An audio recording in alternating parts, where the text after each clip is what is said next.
And here's JJ's fully loaded review of TenPoint's Stealth 450. Why is it fully loaded? Because it's going to be fully loaded with the pinions, some of them misplaced and misguided, and from right here in the studio, the bow many times is going to be loaded. So here we go. TenPoint Stealth 450 is a 450 feet per second crossbow. That is not TenPoint's highest end, that is its 505 model and some of the models with reverse draw technology. Reverse draw shortens the bow down because it puts the limbs on backwards. It's a technology that was patented long ago, and the companies that employ reverse draw technology have to pay a royalty. So this is a regular forward draw system that costs less, and as such, it's still fast, it's still tough, it's still accurate, but I think it represents one of the better values for a top-end crossbow on the market. This thing, the Stealth 450, costs about $21.50, but you can get them for right around $2 grand. But let's get into it. It's a rather long crossbow. Its build is 33 inches, but with the stirrup that comes with it and comes on it, it's more like 34 and a half. But you need the stirrup, it protects the broadhead. Significantly, this bow, when uncocked, is 11 inches, slightly more, 11 and a quarter, axle to axle. What's the more accurate count though is the cam edge to cam edge, and it's about 14 and a quarter. But whenever you're hunting with crossbows, you almost always have them cocked. I mean, you can take the arrow out and it's unloaded, so you need to have it cocked. That way it doesn't take you long if you do see an animal and need to shoot it. But significantly cocked, it's only 6 inches axle to axle, and I'll measure that here in a minute when it's cocked. Weight-wise, it's fairly hefty. It's billed as 7.5 pounds bare, but to shoot it, you need a scope, add a pound or a little bit less. You have a quiver, arrows, add that, the stirrup, these things add up. So you will notice about TenPoint, they are fairly hefty, beefy crossbows. This one probably weighs 8.5 plus, fully set up as if you were hunting with it. But you know where that weight goes to. The weight keeps the vibrations down, makes the bow quieter. I really think that bulk and the Beefy Build makes it last longer, and I think it makes it more accurate. So I don't mind a little bit of weight, but I would be lying if I said that this was a lightweight, because it's not. Significantly on TenPoint's newest models, there have been one major complaint with all crossbows, because almost all of them employ this cantilever system that houses the Picatinny rail to mount the scope. This cantilever system though is made out of thin aluminum, and they have been known to bend. If you drop the crossbow and it lands on the scope, this cantilever system has really been known to bend, and if you don't know that it's bent, forget about accuracy. Your next shot is gonna be shit off. So TenPoint for 2023 added what's called scope struts. These are just two supporting bars on both sides to give that cantilever Picatinny rail some support so it can't bend up or down. I really think some people might roll their eyes, but I have had those cantilever systems break and bend. I think this is hugely important and a really good addition. So what TenPoint is known for are their fire control systems. They continually improve them, and they're the best in the business. This is the AccuSlide system, and it is safe, it's easy, it's fast. You know, back in the old days, you would have to put the bow on the ground, put your foot in there, and then break your back trying to cock this thing. This is about a 300-pound draw, so forget about it. I couldn't, maybe you're a gorilla and you could, but I doubt it. And even so, these things are so narrow here that you can't get your fingers in there. So it's impossible to just pull back.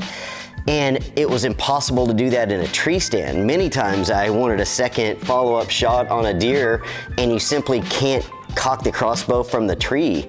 So what TenPoint and companies have done, have developed these crank-style sled draw systems. This fire control system here that is actually the safety and the trigger system, it's on a sled. It actually slides down the barrel to engage the arrow. Let me show you how this works. First of all, take a little tension off the cocking system. Here's the crank handle stowed neatly in the buttstock, but I just give that a few winds back.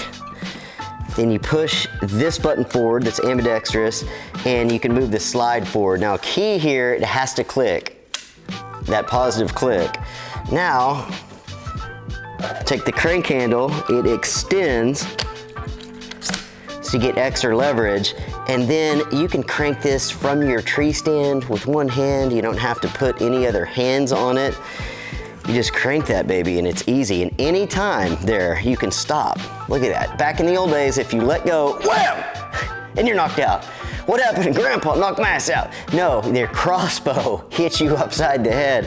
I had a friend, a editor in the business, who was using a device before this clutch system came out. And he slipped and it came back, broke his knuckle, went to the emergency room.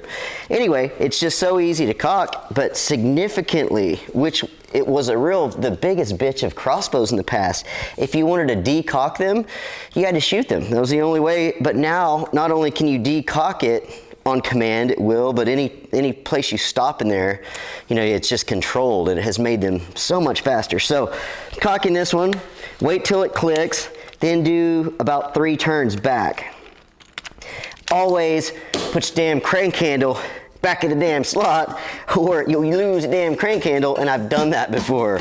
And what a terrible feeling. It's like having a muzzle loader and having no ramrod. Let's see. So put that back in there.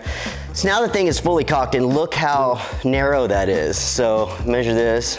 6.5 axle to axle, which this is not on TenPoint. Every company does it, and so now companies can't give the true width measurement, but the true width measurement is the widest, you know, the widest width, and that's about 9, or cam edge to cam edge. It's about 9 inches cocked, but you can't compare that to other companies' axle to axle because of course it's wider than what they claim to, but still, that is incredibly thin. So, you know, like this, I always put a sling on my crossbow. You can wear it on your back. It's not that big of a deal. You can just carry it. They're just, you know, just so much more light and easier to carry than they used to be. And that used to be my biggest complaint, going through the briars and crap. They're just so much easier now. So this thing is fully cocked. Safety's automatic. I'm gonna take this. I like the quiver system. It mounts right there, nice and easy to take off. Also has a Picatinny rail where the other day I mounted a tripod to it from Spartan Precision. Super handy there. Anyway, the first thing I want to do is measure the trigger system, but let's load an arrow and I'm going to show you how to do it safely, because this thing is a human mousetrap. So without putting your fingers in the triangle of death here, and without putting your finger on the tip of the arrow, keep your finger out of the triangle, put the cock vein down, that's the white vein, the odd colored vein, and then I'm just gonna scoot it here, and because now if the bow went off, it would just slide through my fingers without hurting me. And I'm going to push it in there until you see the anti-dry fire device engage come down, and it's just pushed fully in there. So now it's loaded.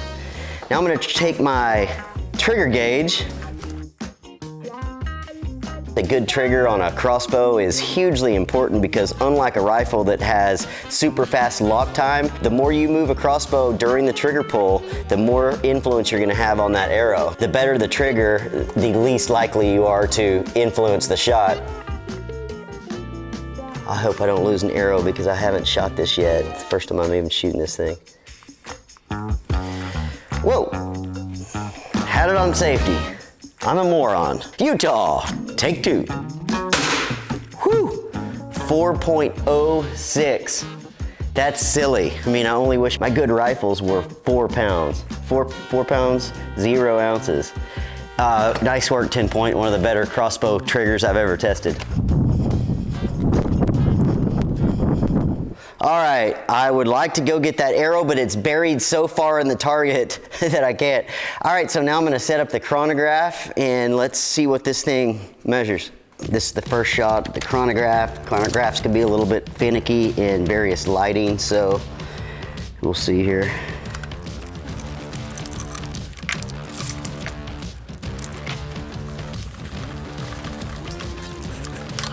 Chronograph test, fire when ready.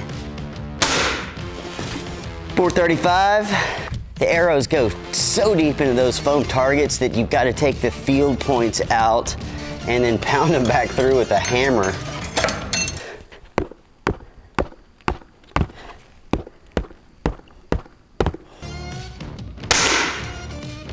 Doing this fast.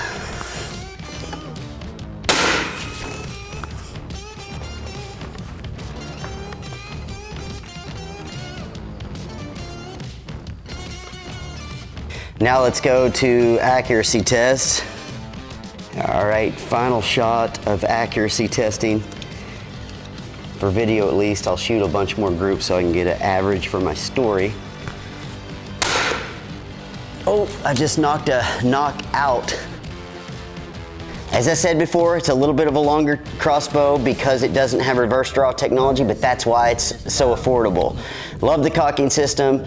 Its trigger pull weight was 4.0 pounds. That's ridiculous. It had 1 1/4 inch accuracy, but this was in Oklahoma wind. I really think that that could be 1 inch at 30 yards. Phenomenal. I thought it was relatively quiet for a 450 foot per second crossbow, and I'm gonna check the numbers because I was using a little bit heavier arrow and because my field point was a little bit heavier, and so my average was 425 feet per second. I like this scope strut idea. It's great. All in all, this is a quality crossbow, and because now some of the top end bows are $3,500, I think at around $2,000, this may be the best crossbow you can get for the money. When people ask me what to buy, it's kind of like over-under shotguns. If you only have $1,000, it sucks, but I would say save your money and wait till you get another 1,000 to buy an over-under shotgun or a crossbow, because you just get into a whole nother level of bows that are so much user-friendly, even a little bit safer, more accurate. You get more enjoyment out of them.